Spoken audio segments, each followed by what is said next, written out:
served as pages at the court of King Mwanga II. He was the king of that region. And the king initially was fairly positive in regard to the missionaries, but his attitude shifted when he realized how serious these pages were about the moral implications of their new faith.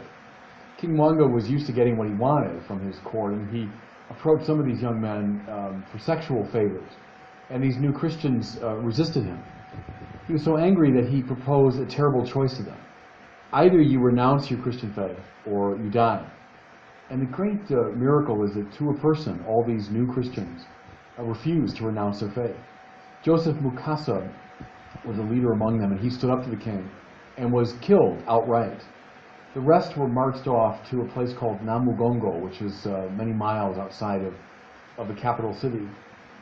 As they marched these young men, they marched them right past the home of the priest who had catechized them and baptized them. And that scene stayed in my mind as very moving, because imagine the conflicting thoughts and feelings going through the heart of that priest. A sense of pride, undoubtedly, in these young men, but also terrible anguish as he watched them being led off to their execution. They got to the site, and Charles Lwanga, who was another of the leaders of this group, asked to have permission to arrange his own funeral pyre. So he did. He arranged the wood, he lay down, and then they burned him, but over a long period of time. And they say that he maintained utter silence during this terrible torture, until at the very end, he plaintively said, "Oh God," just before he died. Now I imagine almost any objective observer watching that scene, it was in 1886, would have said Christianity is finished in that part of Africa. The few Christians that remained were a tiny minority. They were surrounded by enemies, including the king, and they saw what he had done to these Christians at Namugongo. Anyone would say, it's over. Here's the thing that's fascinating to me. There is this peculiar logic that obtains when it comes to the supernatural. It's a logic of reversal and of surprise and of paradox. The very thing that we would think would destroy the faith, in fact, invigorates the faith. Tertullian, the great church father, caught this when he said, the blood of the martyrs is the seed of Christians. And again, go back to the early days of the church. That's what the emperors wanted. They wanted to stamp out Christianity. We will do it by frightening Christians into submission. We're going to kill the martyrs, and then it'll frighten the rest into submission. This pesky faith will go away. Tertullian saw it in the 3rd century.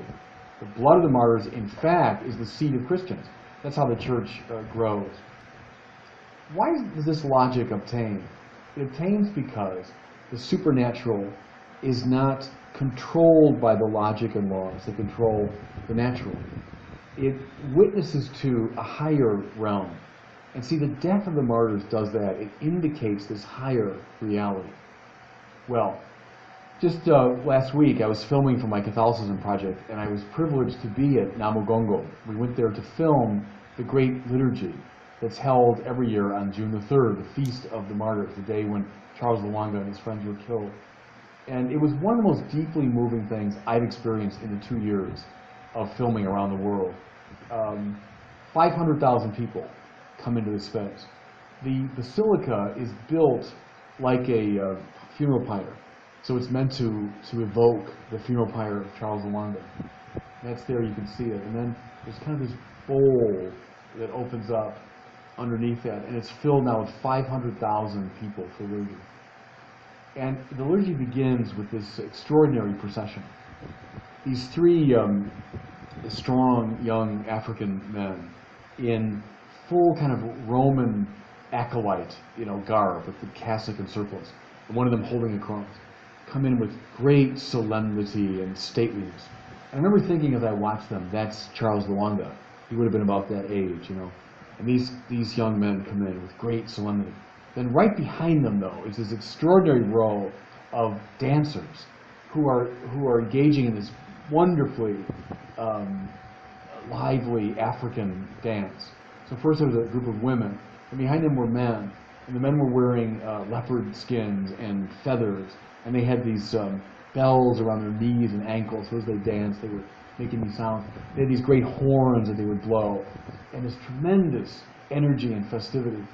There was a wonderful moment when the Word of God was brought in. It was held by a woman, and she was surrounded by dancers. But there was also a figure dressed as a witch doctor, and he was symbolizing, I think, all of the folk, religion.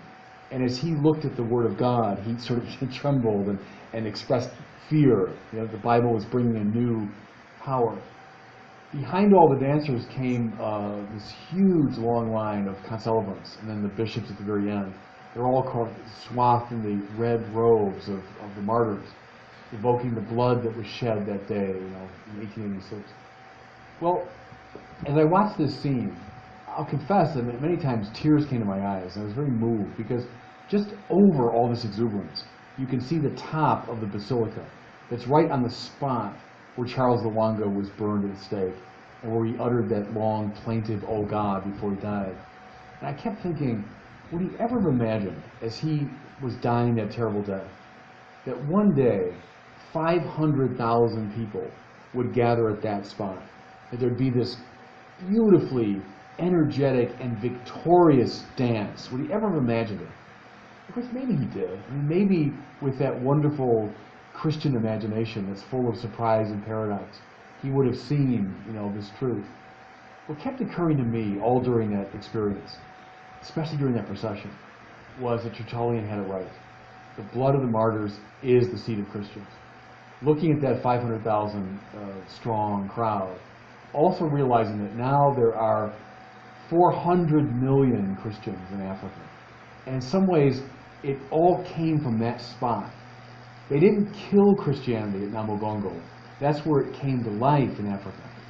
And I kept thinking, as I watched this wonderful liturgy, Charles Luanga, you won.